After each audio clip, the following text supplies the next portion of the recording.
নমস্কাৰ, মোৰ নাম গোপন দেৰণ আৰু এই কমল উৎসৱৰ লগত ওতঃপ্ৰোতভাৱে জড়িত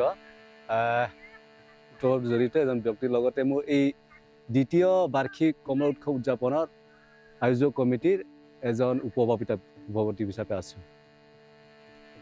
আৰু কমলা উৎসৱ আমি সেইটো কাৰণে কৰিলোঁ যে আমি পূৰ্বপুৰুষৰ পৰা বুলি ক'লে ভুল নহয়, যে ককা আইতাহঁতৰ পৰা আমি শুনা পাওঁ যে সোণাপুৰত কমলা এটা বিষয় এটা কি আছে, এটা সুকীয়া এটা স্থান আছে। এই সুকীয়া স্থান এনেকুৱা আছে তাৰ ৰসাল আৰু সোৱাদৰ বাবে।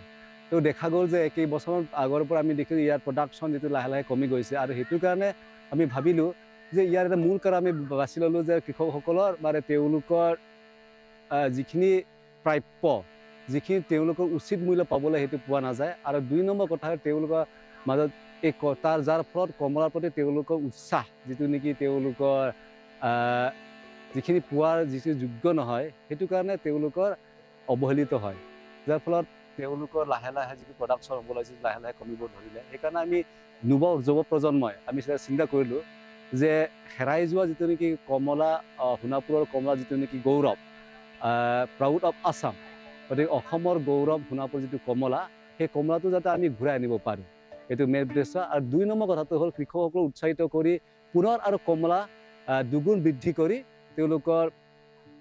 বৃদ্ধি কৰি যাতে অন্য ঠাইলৈ আমি ৰপ্তানি কৰিব পাৰোঁ, ৰপ্তানি কৰি যাতে মানে ৰুৰেল ইকনমিক ডেভেলপটো যাতে আমি কৰিব পাৰোঁ, সেই উদ্দেশ্য।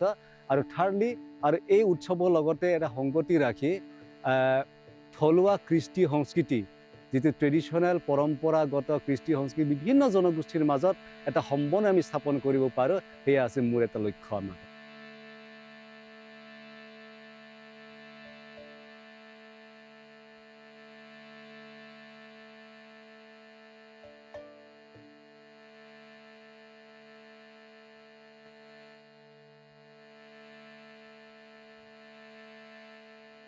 আমি আশা কৰোঁ অনাগত দিনত নৱপ্ৰজন্মই এই উৎসৱৰ জৰিয়তে উৎসাহ হৈ কৃষিৰ ক্ষেত্ৰত তেওঁ মনোনীত হ'ব। তাৰমানে সেইটোৱে।